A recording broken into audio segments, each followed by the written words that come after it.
Hello viewers, इस video में हम एक्सरसाइज 7.2 का क्वेश्चन नंबर 9 एंड 10 को सॉल्व करेंगे। तो लास्ट वीडियो में मैंने इसी क्वेश्चन को मिड पॉइंट फार्मूला अप्लाई करके सॉल्व किया था। तो इस वीडियो में इस क्वेश्चन को मैं सेक्शन फार्मूला अप्लाई करके सॉल्व करूंगा। तो वीडियो को एंड तक ज़रूर देखना। अगर आपको वीडियो अच्छा लगे तो वीडियो को लाइक करना, शेयर करना और चैनल पर नए हो तो चैनल को सब्सक्राइब करना।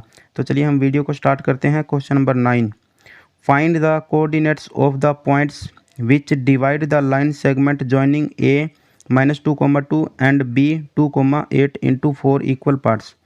हमें उन पॉइंट्स के कोऑर्डिनेट्स को फाइंड करना है जो लाइन सेगमेंट ए बी को 4 इक्वल पार्ट्स में डिवाइड करें। तो सबसे पहले हम एक line segment A B draw कर लेते हैं। ये पॉइंट ए है और ये पॉइंट है बी। ए और बी के हमें कोऑर्डिनेट्स दे रखे हैं तो उनको हम लिख लेते हैं।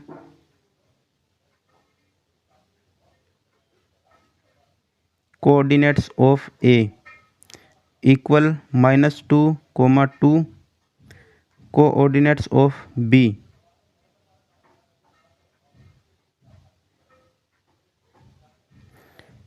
टू, 8। अब देखिए ये तो अपना है x1 y1 और ये है x2 y2। तो जो x1 है वो हो जाएगा -2 और जो y1 है वो हो जाएगा 2 और जो x2 है वो हो जाएगा 2 और जो y2 है वो हो जाएगा 8। अब देखिए इसको हम 4 इक्वल पार्ट्स में डिवाइड कर लेते हैं। तो ये अपना पॉइंट हो जाएगा D, ये हो जाएगा C और ये हो जाएगा E। तो यहाँ पे हम लिख लेते हैं let points C, D and E divide AB into 4 equal parts. जो CDE है वो AB लाइन को 4 इक्वल पार्ट्स में डिवाइड करता है एंड इन रेशियो,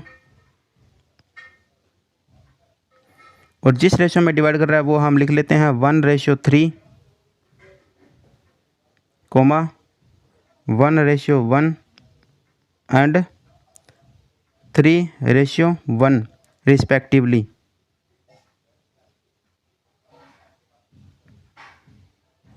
देखिए जो C पॉइंट है वो तो 1:3 में डिवाइड करता है और जो D पॉइंट है वो 1:1 में डिवाइड करता है और जो E पॉइंट है वो 3:1 में डिवाइड करता है। देखिए कैसे,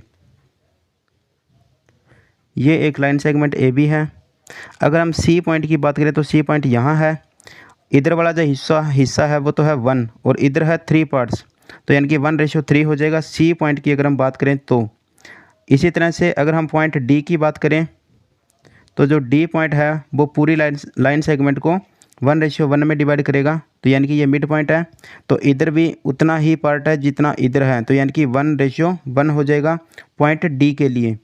अगर हम पॉइंट E की बात करें तो जो E पॉइंट है वो पूरी लाइन सेगमेंट को 3:1 में डिवाइड करेगा। तो यहाँ पे हो जाएगा इधर 3 पार्ट्स है और इधर 1 पार्ट है, तो जो E पॉइंट है वो 3:1 में डिवाइड करेगा।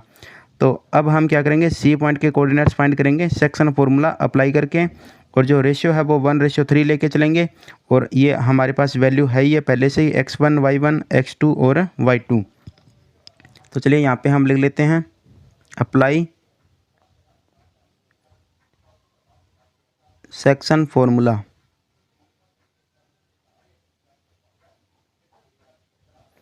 यानी कि x, y इक्वल होगा m1 x2 plus m2 x1 divide में m1 प्लस m2, ये प्लस है। इसी तरह से m1 y2 plus m2 y1 divide में m1 प्लस m2। तो चलिए इसमें हम वैल्यूज को फिल कर लेते हैं। जो रेशियो है वो 1:3 होगा, तो हम कोऑर्डिनेट्स ऑफ C निकालेंगे। Coordinates of C equal to m1 अपने पास है 1 और जो x2 है वो हो जाएगा 2 और प्लस m2 है 3 और x1 जो है वो है माइनस का 2 और डिवाइड में 1 + 3 कोमा इसी तरह से 1 और जो y2 और y1 है वो अपने पास पीछे वैल्यू दे रखी है 8 और 2 है, तो इधर हो जाएगा 3 × 2 और यहाँ पे 1 + 3। तो चलिए इसको हम आगे सॉल्व कर लेते हैं। ये तो हो जाएगा 2 और प्लस माइनस यानी कि ये माइनस हो जाएगा और 6 डिवाइड में 4 और इधर हो जाएगा 8 + 6/4। तो ये तो हो जाएगा माइनस का 4/4 कोमा इधर हो जाएगा 14/4।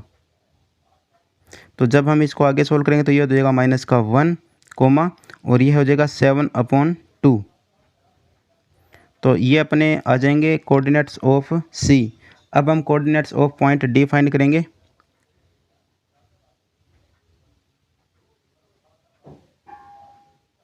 कोऑर्डिनेट्स ऑफ डी, तो उसके लिए जो रेशियो होगा वो 1:1 हम यूज करेंगे। तो 1 × 2 + 1 × -2 डिवाइड में 1 + 1 और यहाँ पे जो होगा वो होगा 1 × 8 और प्लस 1 × 2 डिवाइड में 1 + 1। तो चलिए इसको हम सॉल्व कर लेते हैं। तो ये तो हो जाएगा 2 और ये माइनस का 2 और डिवाइड में 2 और यहाँ पे हो जाएगा 8 और प्लस ये 2 रहेगा और डिवाइड में 2 हो जाएगा। तो ये तो हो जाएगा 0 और ये हो जाएगा 10/2 यानी कि 5। तो जो अपना रेशियो जो कोऑर्डिनेट्स है ऑफ पॉइंट डी वो अपने आ जाएंगे 0,5। अब हम फाइंड करेंगे coordinates of point E.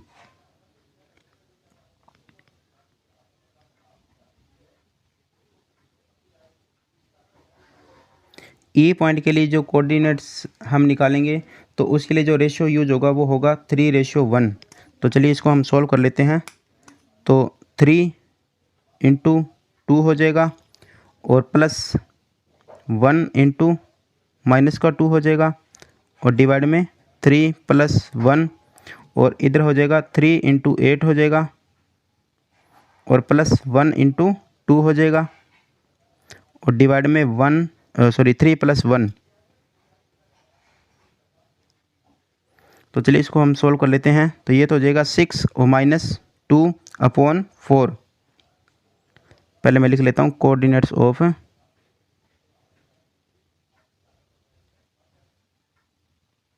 E equal to वो तो हुआ था अपना 6 - 2/4 और कॉमा जो दूसरी वैल्यू है वो हो जाएगी 24 + 2/4। देख लिए ये वैल्यू हम देख लेते हैं एक बार कहाँ से आई है। ये हो जाएगा 24 और ये हो जाएगा 2। तो चलिए इसको हम सॉल्व कर लेते हैं। तो ये तो हो जाएगा 4/4 और ये हो जाएगा 26/4। तो जब हम इसको सॉल्व करेंगे तो ये तो हो जाएगा 1 और ये हो जाएगा 13/2। तो इस तरह से हमने जो पॉइंट ई है उसके कोऑर्डिनेट्स भी फाइंड कर लिए। तो लास्ट में हम लिख लेते हैं देयरफॉर कोऑर्डिनेट्स ऑफ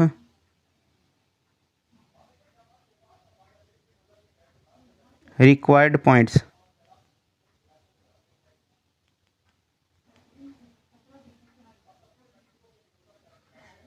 और यानी कि सबसे पहले हमने जो कोऑर्डिनेट्स निकाले थे वो थे -1,7/2। उसके बाद में जो हमने निकाला था वो है 0,5 एंड और जो लास्ट में अभी हमने निकाला है वो है 1,13/2। तो ये अपना सॉल्यूशन हो जाएगा। तो चलिए जो नेक्स्ट क्वेश्चन है उसको हम सॉल्व करते हैं। Question number 10, find the area of a rhombus if its vertices are 3 0 4 5 -1 4 and -2 -1 taken in order. हमें रोम्बस का जो एरिया है वो हमें फाइंड करना है और इसके जो कोऑर्डिनेट्स है वो ऑर्डर में हमें दे रखे हैं और हमें ये हिंट भी दे रखा है कि जो एरिया ऑफ रोम्बस होता है वो होता है 1/2 इंटू में प्रोडक्ट ऑफ इट्स डायगनल्स। तो हमें इसके जो डायगनल्स है वो हमें निकालने पड़ेंगे और वहाँ से हम फॉर्मूला अप्लाई करके इसका एरिया फाइंड कर लेंगे। तो चलिए सबसे पहले हम रोम्बस को ड्रा कर लेते हैं।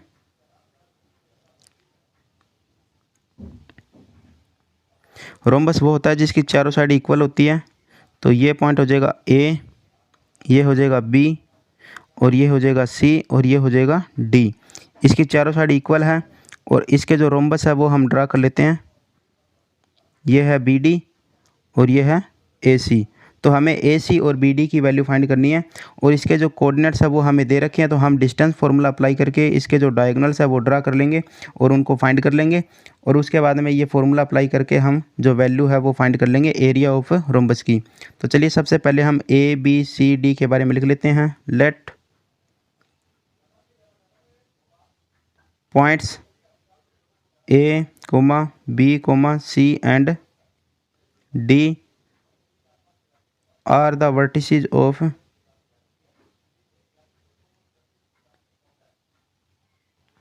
rhombus। और जो ए पॉइंट के कोऑर्डिनेट है वो है 3,0।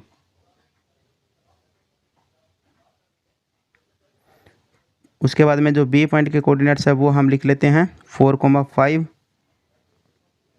और जो सी पॉइंट के कोऑर्डिनेट्स है वो है -1,4। एंड जो डी पॉइंट है उसके कोऑर्डिनेट्स हम लिख लेते हैं -2,-1। अब देखिए हम ए सी और बी डी की वैल्यू फाइंड करेंगे। तो यहाँ पे हम अप्लाई करेंगे डिस्टेंस फार्मूला। अप्लाई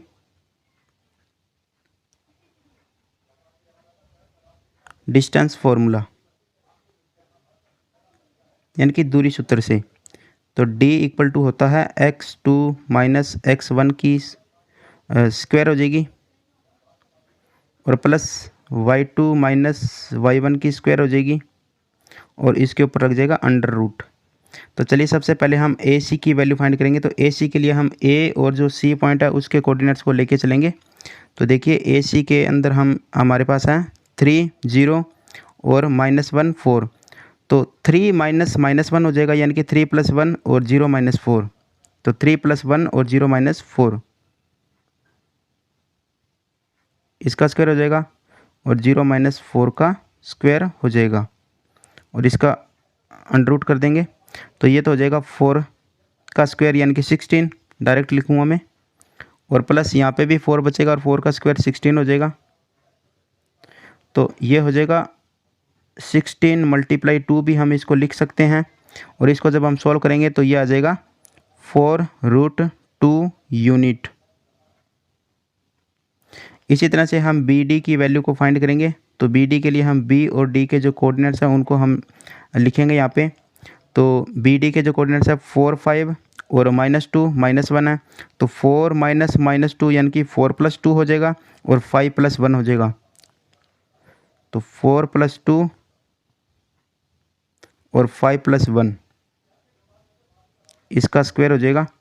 तो ये तो हो जाएगा 6 का स्क्वायर 36 और इधर भी 6 बनेगा तो इसका भी स्क्वायर 36 हो जाएगा।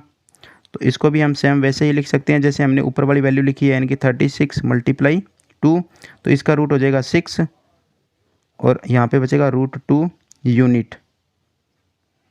अब हमें इसका एरिया फाइंड करना है। तो एरिया ऑफ रोम्बस हम यहाँ पे लिख लेंगे एरिया ऑफ रोम्बस। तो जो हमें हिंट में दिया है वो हम यहाँ पे लिख देंगे 1/2 इंटू प्रोडक्ट ऑफ डायगोनल्स। तो जो डायगोनल्स है वो है ए सी इंटू बी डी। तो ये दोनों डायगोनल्स है, इनका प्रोडक्ट हमने यहाँ पे लिख दिया है। तो 1/2 जो ए सी की वैल्यू है वो हम यहाँ से लिख लेंगे 4√2 और 6√2। 4√2 मल्टीप्लाई में 6√2। तो देखिए इसको हम ऐसे भी लिख सकते हैं 1/2 मल्टीप्लाई में 4 × 6 और √2 और √2 की जब मल्टीप्लाई करेंगे तो वो कंप्लीट 2 हो जाएगा और इस 2 को इस 2 से हम कैंसिल कर देंगे। तो ये हो जाएगा 6 4 = 24 यूनिट स्क्वायर। तो ये अपना सॉल्यूशन हो जाएगा एरिया ऑफ रोम्बस।